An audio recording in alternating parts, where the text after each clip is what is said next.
Italian originally, and I used to be a graphic designer since I was 17.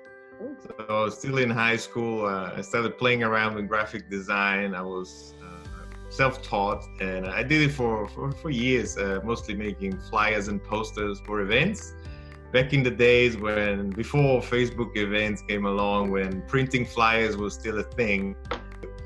And so then I decided to study marine biology, and I did my bachelor and master degree at the University of Bologna. I did a year on an exchange program in California in Santa Barbara.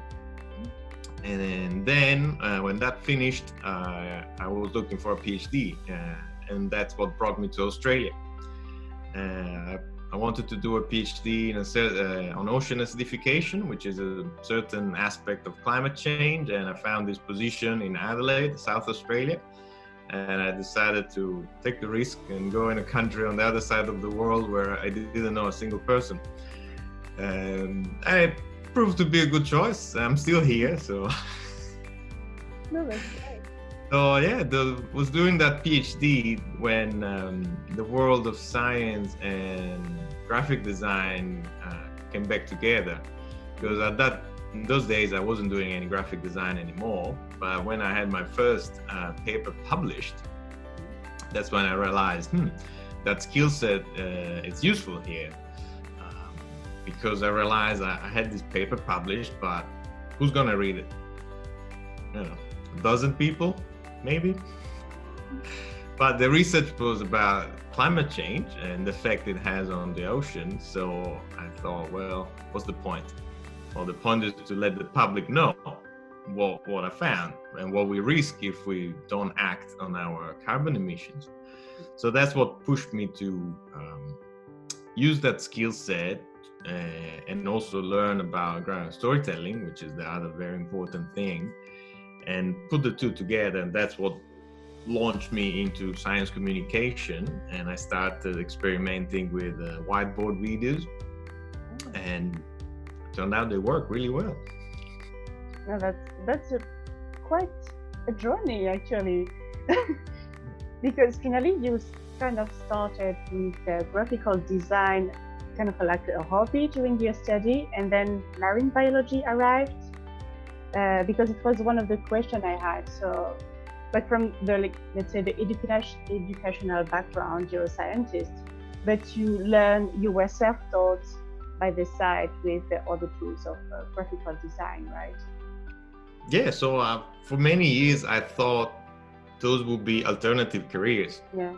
I thought they would not come together at all. But I was wrong. They actually did come together, and now I realize I'm in a great niche, because there's very few people in the world that understand science from the inside and understand the world of graphic design and visual communication in general. So that's why we're well positioned, and being so niche, even if it's scary and it makes it really hard to start, it's actually our strength. No, that is, I think, definitely true. It's like scientific journalism that have a good background in science and the skills of journalism. It's two big fields that come together and make it stronger. So I think that is great, and this is definitely a big need for that. So it's actually it's after your publication that the thought of making it a career came from? Yeah, so it was when I saw how well the first video I made did, that I started taking this more seriously.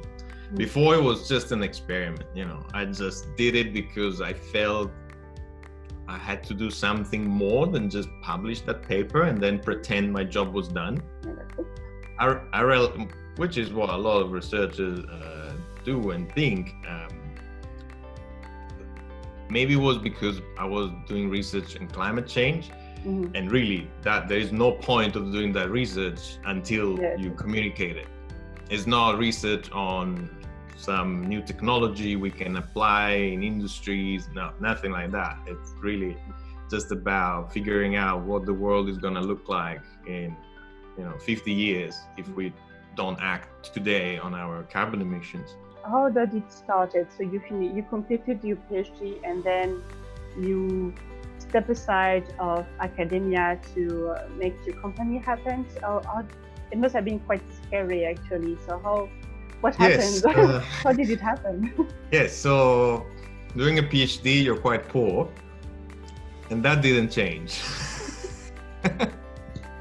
Oh no. So it helped that I wasn't leaving a well-paid job to start a startup business.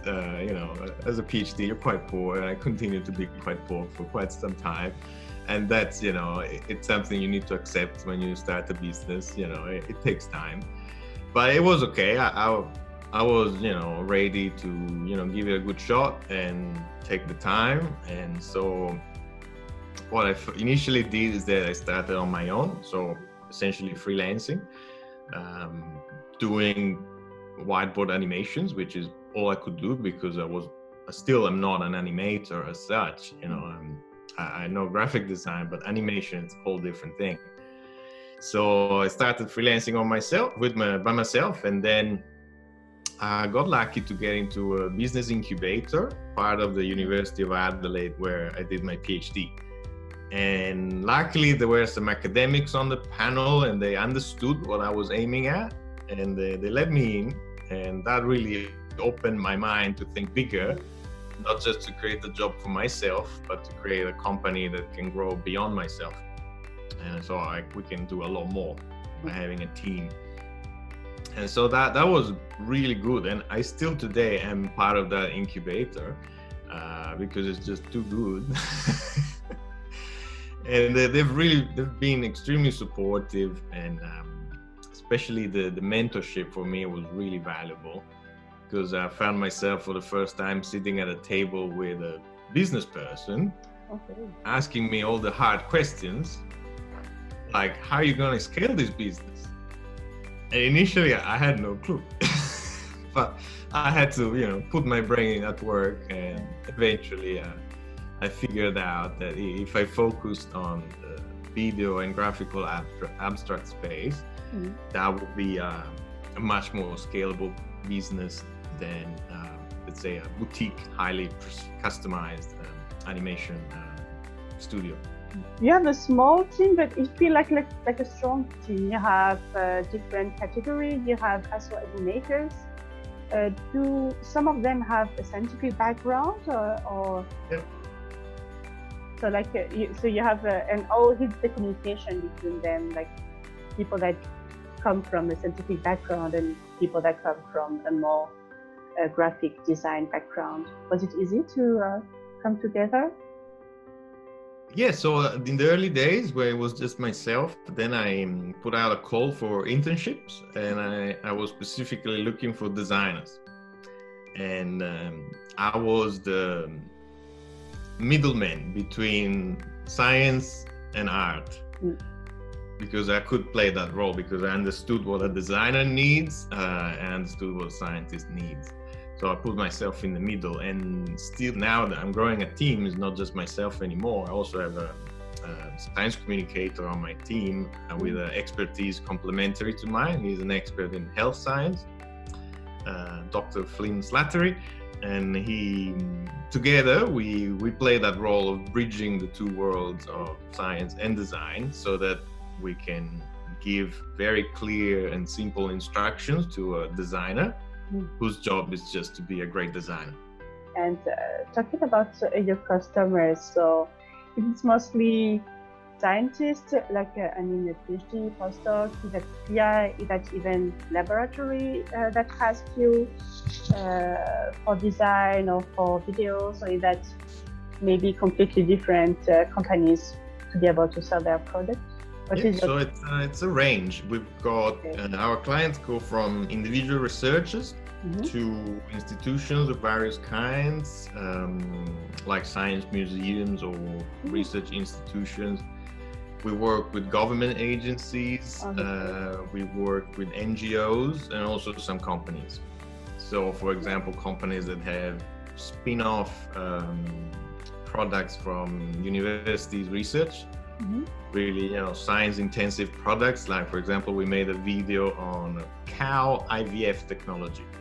I definitely think that there's a need for that. And do you start to see a trend in this direction? Like more and more graphic design inside publication or along publication? Yes, absolutely. The first disciplines adopting the graphical abstract were the chemistry. Okay. Where, you know, typical thing is a little diagram with, you know, molecule A meets molecule B together, they create molecule C. Yeah. But those, in my opinion, they're not a graphical abstract because they're not the visual representation of the abstract. Like, they don't tell a story. Yeah. In my opinion, a graphical abstract should have a bit of text in it because it needs to tell the story. It needs to stand on its own legs, even without having the paper there, because it can be used that way also for people, for non-experts. So that's why I design a new format of graphical abstract that it has a little bit more text, up to 80 words, and images. And together, I think that's the best compromise, because you give context, you tell the whole story of the paper, but you also can, you know, captivate people with beautiful imagery and, you know, grab their attention. And those are designed for example, Twitter. You scroll through Twitter, you know, rather than going completely unnoticed by just having a, you know, string of text and a link to your paper. You have out, and then if you're an expert, you read it, and then you go and click and find the paper and read that too. If you're not an expert, that's all you're going to consume, but at least you learned about that research, and now you notice that you can still share it with your friends. I don't know why, but there's a huge no-go in infographics, which is the use of Comic Sans, and I don't know why. Is that true? That is a font that you should never use? Or is that other no-go to do, like don't put yellow with purple or... All right, so my position in regards to Comic Sans is that I'm not categorically against it. Okay, big statement. I know. I would allow it only in one case, though. Oh. If you're making a comic. That's a good point. Which is fine, you know. For some of our clients, we've made graphical abstracts that look like comic strips. Oh, that's nice. Yeah. To make them fun, to make them different, to trigger a laugh. Yeah. And so in that context, it's fine. Any other context? No. Okay. Because when I started my study and my PhD, and when time of poster making started, I got a lot of feedback on don't do that. Don't put these colors together. Just put everything in black and white. Think about people that are colorblind, which is quite important. And do you have any things to do and things absolutely not to do that you could give like as a tips for our viewers? I think the problem was by a large component created by Microsoft PowerPoint default colors, which is that crap. So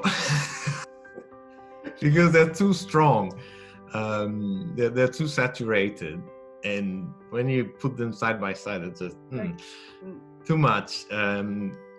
So what I recommend people to do is to don't even look at the default colors that PowerPoint offers. Go to search on Google infographic color palettes or color schemes, and you'll find plenty of good ones. And then, you know, a good color scheme you feel it. It's hard to describe with words, but you feel it. If it looks harmonious, it looks harmonious. So if you see something that has a good combination of colors that looks harmonious to you, then what you can do is that you copy paste that into PowerPoint, and you use the eyedropper tool.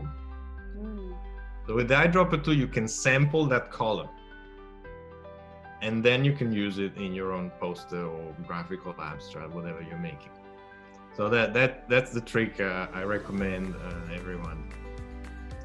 Yeah, don't be afraid. Copy somebody else that has done something good. There's no copyright on colors. Like since with posters, of course, I think that you've seen a lot of posters in conferences, and often there's a discussion about, okay, you have the vote of the best posters, but sometimes you have a lot of them which are really, really, really bad. And it's often because there's too much writing, or because they try to put a nice image in the background, but then you cannot read anything. Do you have a memory of something that was really, really bad? Oh, yes. I actually give workshops on poster design. And during the workshop, after I explain what's good and what's not, I show the students poster example, and they need to tell me if this poster should live or if it should die. And I make them go thumbs up or thumbs down. Which is a really fun thing to do. And so, we've got, I showed plenty of really bad examples, real posters, not made up stuff, real things seen out in the wild. And I think the worst of all was a poster that was just the laziest thing possible. It was a white background with a black title, with the list of authors, and one solid text box.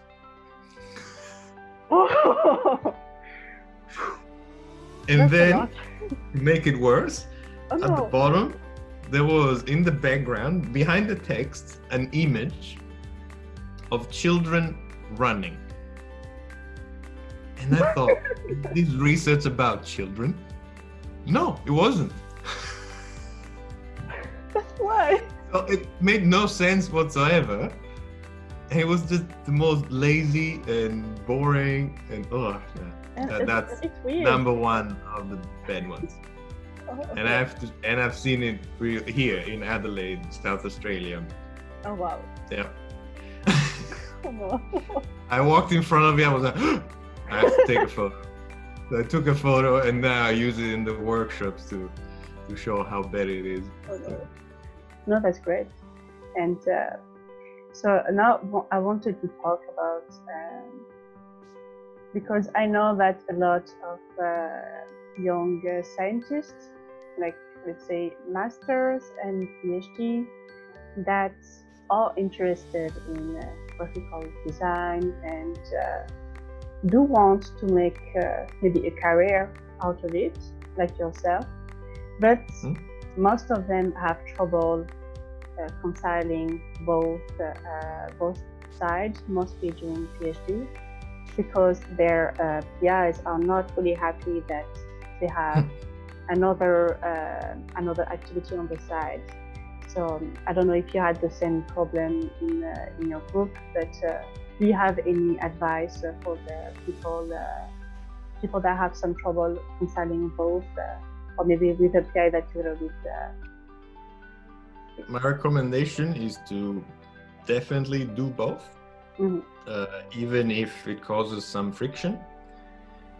Because if you're serious about getting a career in, let's say, scientific illustration, for somebody like me, I have to see your work to understand what you're capable of. So you have to have a portfolio. Okay. Something you've done. It can be about your research, it can be about your best friend research, it doesn't matter. It can be about your dog, but it has to be something tangible. And don't be afraid to put it out there. You know, when I look back at my PhD days, if I didn't put out that first video, nothing would have happened. Now, that was, if I have to boil it down to one life-changing moment, that was it. It was the moment I decided, okay, I'm gonna make a video about my research and I'm gonna put it up on YouTube and submit it to a bunch of competitions and see what happens. If I didn't take that action, nothing would have happened. My life would be completely different. Who knows where I would be doing what? Maybe I would be doing a postdoc, I don't know. But honestly, I'm happy with what I'm doing and the choices I made. Yeah. That's great. So yeah, because I wanted to ask if you had any last word or advice for viewers, except this one, that's, you know, put yourself up there and do the work. You know, if you're I've heard this plenty of time, especially from YouTubers. When you look back at your first few videos and you don't find them embarrassing, it means you waited too long to start. So don't be afraid. Don't try to be perfect. Just start. You learn by doing. And then as you do work, you know, other people would notice it. And then they realize, okay, this person can do this. I need the same thing. I'm gonna go to this person. Like still today, I get clients from a video I made in 2016. Okay. Wow. Because it was seen by lots of people. It's out there. People loved it. And, you know, it was a compelling story about coral bleaching and triggered people at an emotional level, and that makes all the difference. Okay. I think we're gonna maybe close on that because it was a really good advice, and I do hope more people will listen and put themselves out there. And I wanted to thank you again a lot for this interview. And do you have maybe something else to add before we close up? Well, I'll just conclude by saying that you know, we have a service side, of course, but we also have an educational side of what we do. So we have a blog. We put a lot of effort in that has plenty of valuable educational material, so you can learn what makes an award-winning poster, what makes a good graphical abstract. We have a collection of what we think are the best graphical abstracts out there. You know, number of things that it's designed for researchers to skill up and get up to speed with the science communication skills. So that's all completely free, and yeah, feel free to use it and abuse it. It will be done.